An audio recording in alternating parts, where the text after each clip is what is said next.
Yo, balik lagi, kenalin nama gua Farhan. Jadi sore ini gua mau bikin video yang ngobrol-ngobrol santai aja sama dua orang temen gua ada.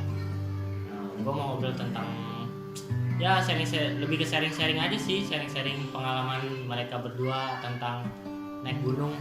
Nah, kebetulan beberapa bulan ke depan gua pengen lah sekali-sekali nyobain ya kan, namanya naik gunung laki gitu. Soalnya jujur gue belum pernah ngerasain naik gunung. Nah kebetulan kan dua orang temen gue ini gue liat di instastorynya sering banget naik gunung. Gue lihat ya udah sering lah, makanya gue mau nanya aja sih pengalaman dia berdua tentang apa aja yang harus lu bawa naik gunung dan pengalaman apa aja yang dia dapat. Ya langsung aja nih kita datengin temen gue. Halo. Gila, Jap. Yuk. Halo. Rijal. Gila. Ya duduk. Gimana nih? Kabarnya? Dua. Ya, alhamdulillah sehat. Alhamdulillah baik. Yang nggak baik itu apa? Waduh. Yang baik. Yang nggak baik berarti jahat. Iya. Kalau dari lu sendiri, Jap, lu lagi sibuk ngapain sekarang? Kalau gue sih sekarang lagi ya sibuk kerja paling, sibuk kuliah. Kalau untuk kegiatan dulu sih masih pandemi sih mungkin, jadi agak nggak terlalu ya kayak dulu lagi lah gue. Emang pandemi beneran ada ya? Waduh. Ya kalau lu untuk Rijal, Gua kesibukan apa sekarang aja? lagi sibuk ini sih, kuliah, kerjain tugas dari dosen. Mungkin udah mau TS ya kan, tugasnya Iya. banyak. Paling sama iya, Banyak banget gitu. Banyak banget gitu. banyak sih. Banyak Ya sih. lumayan dah. Lumayan lah ya. Ya. Ya, boleh. Nah, ya gua mau ngajak ngobrol-ngobrol santai aja sih tentang seputaran pengalaman lu pada nih. Lu kan gue liat sering nih naik gunung ya kan, lu berdua. Nah, gue juga kan pengen gitu naik gunung, gue belum pernah ngerasain naik gunung. Nah, jadi gue pengen tanya pengalaman apa aja sih yang lu dapet di gunung itu sama lu naik gunung. At least lu berdua pernah ke gunung mana aja kalau dari lu dulu, Jam? Kalau gue sih pengalaman naik gunung ya, mungkin kalau pertama kali gue ke Gunung Gede, tapi yang paling berkesan menurut gue pengalamannya adalah pas gue ke Gunung Semeru. Itu pas ke Gunung Semeru bro, jadi gue ya berangkat sekitar 35 orang dari Bogor, langsung gue ke daerah Malang kan, daerah Ranupani, ke base campnya berangkat. Kenapa berkesan menurut gue, orang-orang Jawa Timur orangnya asik-asik, orangnya welcome, jadi gue di sana itu benar-benar udah kayak warga sekitar gitu, jadi diterima. Terus gue mulai naik pendakian, gue berkesan juga karena view-nya itu benar-benar bagus, terutama dari view Ranukumbolo yang mungkin menurut sebagian orang itu danau terindah di Indonesia.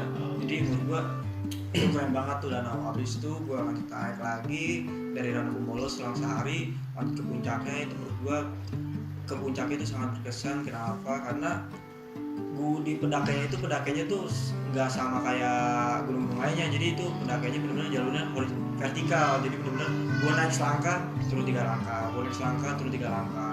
Jadi itu pengalaman gua selama gua naik gunung. Dan lu tuh naik gunung, kalau misalkan lu bilang paling berkesan itu lu naik Gunung Semeru. Nah, momen apa yang paling gak lu lupakan di Gunung Semeru?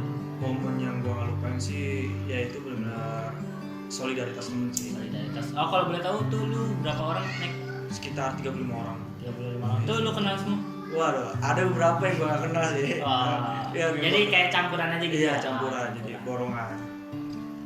Kalau buat Rijal nih, Pengalaman ya yang berkesan, pengalaman pertama kali gue naik gunung sih, yang itu ya Gunung Gede pastinya. gede. Sama kayak Sama kayak Jambir nih, Mantap. ya kan. Waktu itu jadi agendanya emang bingung nih anak-anak rumah mau jalan-jalan, tapi bingung mau kemana, mau ke pulau bosan ya kan, nyobain lah naik gunung. Nah destinasinya Iseng-iseng ya? iya iseng, destinasinya Gunung Gede. Nah itu kita jadilah berangkat kira-kira 3 motor 5 orang. Lima orang. Dari Depok ke Bogor, motoran lumayan lah seru. Pas sampai sana kita ngisi maksi, pokoknya pendataan dah sama bayar ada tiket masuk. Dari sana gua sama temen gua berangkat lewat jalur Putri. Nah nyampe atas itu kan gua posisinya baru banget ya, baru banget nyobain naik gunung. Nah itu ternyata gua pikir tuh naik gunung ya udah masuk kebun, jalan nyampe puncak. Ternyata yang gosen udah mau bawa tas berat, terus jalanannya yang kontur ya emang nggak selalu rata, nggak kayak jalan-jalanan biasa gitu yang udah di aspal. Sampai sana tuh tanahnya ada yang berakar gede gitu, ada yang tiba-tiba udah tanjakan terus langsung nanjak lagi ya kan. Nah untuk posisi gue yang waktu itu pemula lumayan lah, berasa fisik capek banget ya kan. Ya gue kira pertama masuk hutan doang terus nyampe puncak, jadi ya dibalik itu ada apa sih tahapan-tahapan yang harusnya lu lakuin lah sebelum gunung. Nah, tapi itu berkesan sih buat gua pas setelah nyampe Surya Kencananya tuh, lembah Surya Kencananya. Nah, itu aja sih. Itu lu naik sama teman-teman lu berlima itu cowok semua atau ada ceweknya? Cowok semua. Cowok Iya, semua ya. Kali gitu kan namanya gunung dingin ya kan. Tapi sekarang banyak sih. Oh banyak ya. Ciwi-ciwi Yes, Bogor ya. boleh. Masa terus mau itu lagi gue mau nanya tentang apa sih menurut tuh yang pantangan seorang pendaki tuh kalau di gunung? Paling ini sih ya kalau naik gunung ya kita jaga sikap aja, Jaga sikap. jaga sopan santun, entah sama penduduk sekitar atau ketika lo melakukan perjalanan di jalur, lo jaga sikap aja sih, sama ya lo jaga apa sih persiapan fisik juga perlu sih. Fisik ya. Fisik. Kalau dari lu Ya, mungkin pantangannya ya mungkin kita walaupun kita nggak percaya mungkin ada pantangan-pantangan yang menurut kita aneh, ya kita harus menghargai lah, nggak perlu percaya banget tapi kita seenggaknya menghargai. Mungkin ada pantangan yang beberapa gunung yang aneh, mungkin kayak kita jangan pakai baju hijau naik itu kan ada beberapa gunung. Jadi intinya kita harus selalu sopan, benar kata Bang Rizal nih tadi, harus sopan, tetap ramah sama orang penduduk sekitar.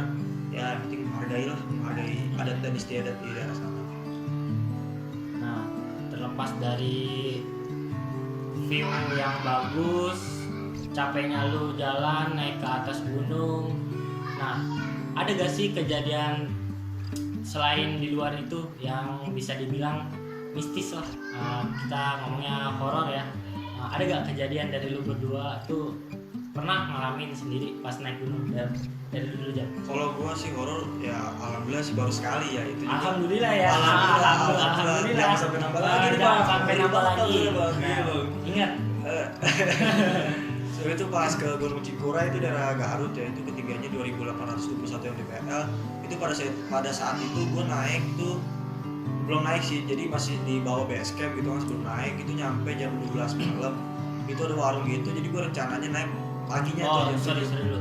Kalau misalkan lu udah lagi di base camp terus naik udah mulai pendakian lah, itu emang udah benar pure hutan apa masih ada rumah penduduk atau warung? Masih banyak sih kalau di Masih base banyak. camp tuh notabene masih banyak rumah penduduk.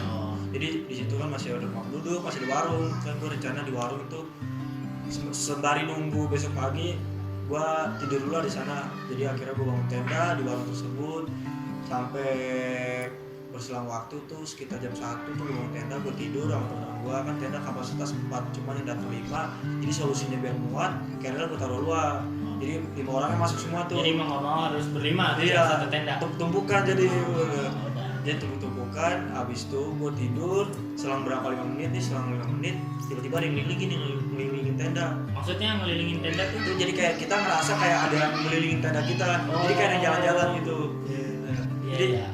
mungkin kalau gue ngerasa mungkin firasat kali ya atau apa. Tapi teman-teman gue pada firasat tuh kayak gitu semua, maksudnya ngerasa ngelilingin semua. Jadi temen gue satu orang keluar inisiatif, curiga kan takut ada maling atau gimana kan kondisinya, tas di luar, pas lihat ternyata nggak ada, pas dia ngomongin di dalam tenda lagi balik lagi, ternyata itu emang mungkin hal-hal yang aneh mungkin. Jadi gue nggak yang gimana ya, panik sih, cuman ya udahlah. Jadi pas selama 5 menit lagi tidur selama 3 kali tuh bunyi kayak gitu, ya udahlah, habis dari situ tidur lagi lah, nggak usah lagi. Jadi ya begitulah ngerinya. Iya, ya namanya juga di hutan ya. Iya, Itu kalau boleh tahu itu kejadiannya kira-kira jam berapa? itu jam sekitar jam 1 lewat setengah jam lah. Jadi Oh. 5 menit selama Ya, gitu. udah tengah malam lah ya. Tengah malam banget. Malam. Iya, bener. Ya, ngeri juga ya. Wah, kacau banget, kacau banget. Kalau dari Bang Rijal nih, pengalaman horornya? Horor mistis gitu ya. Iya, mistisnya. Atau masih jalan mistis. Ada sebenarnya ada di 2 gunung yang pernah gua singgahin sih. Yang pertama tuh di Gunung Selamat, yang dimana posisinya waktu itu di pos 4 kalau nggak salah, yang orang-orang kenal mah namanya pos Samarantu. Nah, gue yang di situ tuh sore menjelang maghrib lah. Gue lagi jalan nih, gue kira di depan ada orang gitu banyak. Gue dengar soalnya kayak suara-suara gitu. Gue bilang juga ke temen gue, di depan udah ada orang tuh. Karena emang dari bawah tuh kita nyari orang juga buat barengan jalan ke atasnya. Pas nyampe pos 4 tuh seneng banget tuh denger suara orang. Udah nyampe, udah lewatin pos 4-nya, dikit lagi pos 5 tuh orang itu nggak ketemu. Nah terus gue langsung inget tuh sama teman-teman gue juga, kalau di pos Samarantu itu emang terkenal mistisnya. Terus yang iya, juga sama nih. Terus yang kedua di Gunung Gede. Balik lagi nih ke cerita yang pertama kali gue mendaki sama teman-teman rumah gue. Yang berlima itu. Iya, itu posisi sore lagi. Pertama dari kandang badak turun ke bawah, yang dikit lagi ke Rawamancan. Nah itu posisi udah mau maghrib. Pokoknya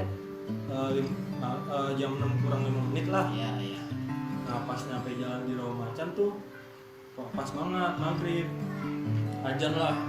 Nah kan di Rawamancan itu kalau yang udah pada tahu nih nggak boleh lewat situ kalau udah maghrib, pantangan lah. Sangkanya buat para pendaki kalau mau lewat jalur situ tungguin maghribnya selesai dulu kayak gitu. Nah itu dari situ mulai tuh berasa tuh aneh-aneh. Cuma yang alhamdulillahnya bukan gua nih yang ngerasain, tapi temen gua itu katanya dia merasa dipanggil-panggil gitu namanya, sama ngeliat katanya sih kayak ngeliat sosok gede gitu pas di ujung jembatan setelah Rawamancan. Iya, tapi emang sih kalau yang gitu di gunung mah nggak aneh sebenarnya, emang karena tempatnya namanya ya kan. tempat, namanya juga gunung ya kan, banyak pohon. Mungkin dia emang pengen. Nah, mungkin emang udah CS sama temen lu udah manggil-manggil Jadi gitu kan. CS kali ya? CS. Teman-teman Siapa lu yang ya? tahu CS? Udah soban. Tapi emang dari cerita temen lu pas emang kalau yang cerita mistis-mistis begitu tuh sebenarnya lebih baiknya diceritain di jalur, mending ceritain di base camp ya kan? Iya. kan? Ya, takutnya nanti jadi ke bawah semua. Iya. Ke bawah suasana. Suasananya malah jadi jelek, Jadi kan jelek. malah takut semua. Takut. Nah pas nyampe cerita di bawah tuh temen gue tuh emang pada bilang, gue tuh emang posisi 2 di depan, 3 di belakang. Nah posisi 2 itu gue sama temen gue yang dipanggil-panggilin ini. Nah katanya pas nyampe di ujung Rawamancan itu di samping gue tuh ada sosok gede itu, kata temen gue di belakang. Makanya temen gue tuh yang tadinya diri di sini pindah geser ke kiri gue nih sambil bilang gini, gue kira kenapa kali ya, capek atau mungkin gelap dia nggak bisa ngeliat. Pokoknya pas nyampe bawah baru deh gue dicek kayak gitu. Pas banget di sebelah gue masalahnya maksudnya. Kalau gitu aja sih yang ngeri-ngerinya. Kalau di gunung ribet bang ya. Kalau misalkan emang diceritain kadang suka nggak di luar nalar ya kan. Iya, kadang percaya Iya, juga. percaya, Tapi iya. emang ada ya kan. Iya. Nah, terus lu udah berdua pernah ngalamin kejadian horor, tapi tuh pernah gak sih sampai salah jalan atau kesesat gitu? Kalau dari Jakir sendiri? Wah, kalau gua mungkin kalau dari kisah horor kesesat mungkin nggak pernah, tapi kalau misalkan emang salah jalur sih pernah. Itu pas di Gunung Sumbing itu malah ke kawahnya itu, wah ngeri banget itu. Pokoknya Kawah lahar apa gimana? enggak, jadi kayak kawah ngeluarin letup-letupan Oh, gitu iya. ya, jadi masih aman lah. Cuman kalau kita ngisep lah itunya asapnya itu bisa bahaya. Jadi hutan. Enggak lah. Oh, enggak. Jadi hutan. Jadi tuh ya begitulah. Tapi kalau misalnya dari horor sih nggak pernah. Tapi kalau emang kesalahan sendiri sih pernah. Dari sesuatu. Kalau dari Bang Rijal, Nyasar gitu ya. Alhamdulillah sih enggak. Pengen tapi Jangan Oh, sampai jangan dong. sampai, jangan Jangan sampai. sampai dong. Masalahnya kalau nyasar di gunung nggak bisa buka Google Map. Iya. benar. Ntar jalan di Google. Iya. Nah, selanjutnya kan gue tahu nih lu berdua sering naik gunung. Nah, kira-kira untuk selanjutnya lu tuh pengen ke gunung mana sih di Indonesia? Pertama di Indonesia dulu deh. Nah, dari lu sendiri aja. Kalau gua dari Indonesia sih pengen banget ke Rinjani ya. Itu jadi salah satu wishlist gua next ke depannya mau naik gunung apa. Nah, yang istimewa dari Rinjani itu apa kalau? Kalau istimewa itu banyak sih, mulai dari danaunya, itu ada namanya Danau Segara Anak. View-nya itu mungkin kalau misalkan orang bilang itu salah satu gunung terindah lah di Indonesia. Mungkin karena trekkingnya yang ekstrim, itu sama mau lebih penasaran sih sama orang sana sih, kan daerah Nusa Tenggara Barat orang sana. Jadi gue penasaran sih untuk mengenal gitu budaya sana. pengen ketemu orang baru lah ya. Iya, orang baru, jadi ya pengalaman baru lah. Kalau di luar negeri ada nggak? Kalau luar negeri sih pengen mungkin semua pendaki kali ya, mungkin gue pengen ke Everest sih. Everest, Iya, ya. jadi ya itu mungkin next nanti lah. Iya ya itu. Masih jauh ya. Masih jauh. Kalau dari Bang Rijal, Ya, Destinasi gunung yang lagi pengen didatengin ya. Paling Semeru sih. Semeru. Oh, Soalnya kan kata orang tuh Semeru. nggak usah kata orang, mending diceritain sama aja. Kan di November ya. Nggak usah capek-capek, minta diceritain aja. Ceritain. jangan. Biar ngerasain sendiri Oh, dia. iya.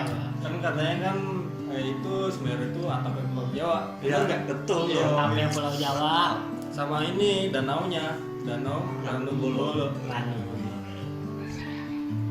Nah, dari pengalaman lu berdua nih, ya insya Allah lah, gua juga sebenarnya pengen ngerasain yang namanya daki gunung lah. Mungkin dari lu berdua punya saran buat gua sebagai pemula, apa aja yang harus gua bawa? Nah, untuk apa? Pokoknya intinya apa aja sih yang harus gua siapin buat pertama kali naik gunung? Dari gue ya.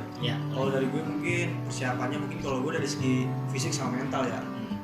Mungkin yang perlu ditanemin dulu nih, kalau nggak teman-teman semua nih, kalau misalkan mau naik tuh mungkin persiapin namanya mental. Mental tuh jadi utama. Mental pokoknya kalian naik gunung jangan sampai kena mental. Jangan sampai kena Bahaya, mental kena nih, mental breakdown. Iya, Susah. bahaya. Jadi ke gunung anxiety. Iya. Aduh, Bahaya. bakal lagi. bahaya. Bohong bercanda. Gua bercanda. Ayo. Pokoknya mungkin mental kalian mungkin latihannya bisa kalian ikut organisasi kan di sana, mungkin ntar kalian dilatih nih, mungkin ntar kalian dikasih latihan fisik kan, itu kalian harus kuat, harus berani, kalian harus bisa nih ngambil keputusan yang tepat gitu kan, mental juga. Terus kalian kalau misalkan kalian nyasar atau menemukan jalan yang aneh, kalian harus bertindak seperti apa nih gitu. Mungkin kalau dari mental seperti itu. Kalau dari segi fisik sih ya pada umumnya mungkin kita harus olahraga sih, tapi yang utama mungkin kalau buat naik gunung tuh cari olahraga yang mungkin untuk menambah stamina dan melatih otot jantung. Jadi misalkan kayak latihan kardio kan bisa lari, bisa berenang, bisa sepeda dan sebagainya. Mungkin itu sih yang harus dipersiapin, tapi yang paling utama harus latihan fisik, mental dulu sama fisik. Kalau bisa seimbang sih antara Seimbang ya. keduanya. Iya. Itu seimbang lah. Dari ada yang mau ditambahin dari Rijal? Kalau Bang Japir kan mental lebih fisik ya. Ya. Nah, gua paling sialan. Sialan. Oh iya. Mantap. Jadi apa aja nih yang harus disiapin alat-alatnya kalau untuk pemula buat ngedaki gunung? Yang pertama jelas buat tenda.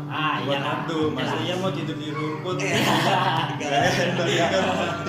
Masa mau tiduran pakai bantal batu? Iya, enggak dong, sakit dong. Sakit. Buat tenda, buat tas carrier juga, Nah. buat tendanya. Terus bawa matras, jangan lupa. Buat ini biar tidurnya lebih enak aja, lebih nyaman aja. Terus bawa jaket, jangan lupa. Kalau di gunung kan pasti dingin ya kan. Cuacanya juga beda lah sama yang di kota. Nah, ya nggak mungkin juga kan gunung cuacanya rasa Bekasi. Nggak mungkin. Juga, panas. Kerja apa? Iya. Gunung rasa industri. Iya. Terus sepatu. Sepatu. Pakai Iya, sepatu. masa di- Iya, jangan pakai sendal. Iya. Terus bawa sendalnya putus ya kan. Bahaya, Waduh, bahaya. ribet. Terus bawa ini P3K jangan lupa. Oh iya, itu penting. Ntar lu kalau kenapa-napa seenggaknya lu udah bawa lah, udah persiapan. Sama ya, seenggaknya kalau nggak kepake sama lu bisa nolongin lah buat temen-temen lu. Nah benar, saling ngebantu lah ya. Terus alat masak jangan lupa ya kan, alat masak. Nah kalau alat masak pasti lu bawa logistik ya kan, jangan lupa bawa makan. Betul. Paling kayak makanan yang simpel nih ya, bawa mie instan, bawa roti sama selai, pakai selai tuh biar enak. Pakai selai. Juga kopi. Kopi, jangan lupa kopi. Masa kok kopi di gunung? Iya, iya. Kita semua ngopi Kalau coba. orang kan Yang biasanya penting- kalau ke gunung fotokopi ya. Iya, kan? kopi, depannya pemandangan. Tahu Belakangnya kata-kata. lagi ada orang pacaran. Iya. Sama ya paling itu sih yang harus dibawa. Alat P3K logistik. Wah, lumayan banyak ya yang harus dipersiapin. Gua kira cuman ya bawa tas, isi baju ya kan langsung naik. Wah ternyata banyak juga ya yang harus kita persiapin dari segi mental, fisik maupun alat-alatnya. Ya mungkin ada yang mau ditambahin lagi dari kalian berdua? Mungkin dari Bang Dijar dulu. Dan habis sih paling buat teman-teman nih ya yang penasaran pengen naik gunung terus bingung mau ke gunung mana, terus bawa apaan, persiapan apaan, paling ya gue merekomendasiin ke Gunung Gede dulu aja buat orang-orang sekitar Jabodetabek ya, kan enak deket tuh ke Bogor, murah juga nggak mahal. Betul. Low budget? Iya, low budget. Terus jangan lupa baik lagi tuh yang dibilangin Bang Japir tuh persiapannya, ya kan? Sama ini paling buat para pendamping ya, kalau naik gunung kan pasti kalian bawa makanan ya. Jangan lupa tuh sampahnya dibawa turun lagi, ya kan? Biar anak cucu kita bisa ngerasain juga enaknya naik gunung. Ya enak lah, terjaga lah keasliannya. Terus yang lagi juga kan di gunung kan bukan kita doang yang datang, di situ ada penghuninya kayak satwa-satwanya ya kan. Iya benar. Sampai sekarang kan pasti dia juga Ya kita menjaga kelestarian lah ya, Iya, benar. kelestarian alam. sama ini paling yang terakhir jangan lupa minta izin sama orang tua kalian. Nah, iya betul. Jangan sampai orang tua lu ngiranya lu ngerjain tugas sekolah, tau-taunya lu ada di atas gunung sama pacaran. Itu bahaya tuh yang gitu. Masalahnya banyak juga kalau gue lihat tuh bang, para pendaki-pendaki yang kadang yang amit-amitnya kalau menimpa gua gimana gitu, misalnya kalau kesasar juga kan seenggaknya kalau kita udah izin orang tua kita tahu bakal Betul, nyari betul. kemana ya kan. Iya betul. Ya, paling gitu aja sih. Kalau misalkan gak izin terus lu hilang di gunung, orang tua lu lebih bingung gitu. Harus nyari lu kemana karena lu gak izin jujur sama orang tua. Betul. Ada lagi? Ya Mungkin? kalau dari saran gue sih sama sih kayak poinnya Mas Rizal, Bang Rizal nih mungkin. Oke, kayak persiapan emang itu harus perlu sih. Selain kalian harus izin orang tua, terus ada beberapa persiapan mungkin kalian harus persiapin. Jadi jangan ujuk-ujuk kalian langsung mau naik gitu tiba-tiba temen, woi besok naik gunung yuk, ayo gua nggak kayak gitu, nggak kayak main gitu. Iya, Jadi nggak banyak kayak main, persiapan harus kayak ada olahraga, persiapan. fisik kita harus kuat, mental kuat. Kan kalau apalagi fisik kita harus kuat juga karena kan kita di atas kan bawa tas kayak dulu gede kan, dan tasnya itu bukan tasnya kayak sekolah gitu, bawa paket bawa kayak nggak mungkin kan. Iya, bawa KS, bawa bekal, Nggak nggak mungkin. bawa bekal sama bawa kotak makan. Iya. Nggak mungkin ya. Terus jadi kalian harus benar kuat kan, bawa carry itu nggak mungkin sekilo 2 kilo, jadi kadang-kadang 5 kilo, ada yang 10 kilo, bahkan yang 20 kilo juga, bahkan ada yang berat orang gitu. Ada yang bawa beratnya 3 kilo. Tahu gak bawa? Apa Pak? Tabung gas. Wah. Ya. Tabung gas 3 kilo. Waduh, mau jualan dong. Ya jadi syaratnya sih itu, tapi mungkin ada yang lebih penting lagi tuh, mungkin ini harus dicamkan oleh teman-teman kalian mau naik gunung, buat Bang Farhan juga kalau mau naik gunung. Mungkin ada 3 kode etik naik gunung itu. Wah, menarik. Yang pertama itu jangan meninggalkan apapun selain jejak. Yang kedua jangan mengambil apapun selain gambar. Yang ketiga jangan membunuh apapun selain waktu. Nah dari makna itu sebetulnya udah menggambarkan sih semuanya. Kita harus sopan, kita jangan mengambil apa yang kita nggak punya di sana kan istilahnya. Terus kita jangan ninggalin sampah, kita harus ninggalin jejak aja. Jadi seperti itu sih caranya.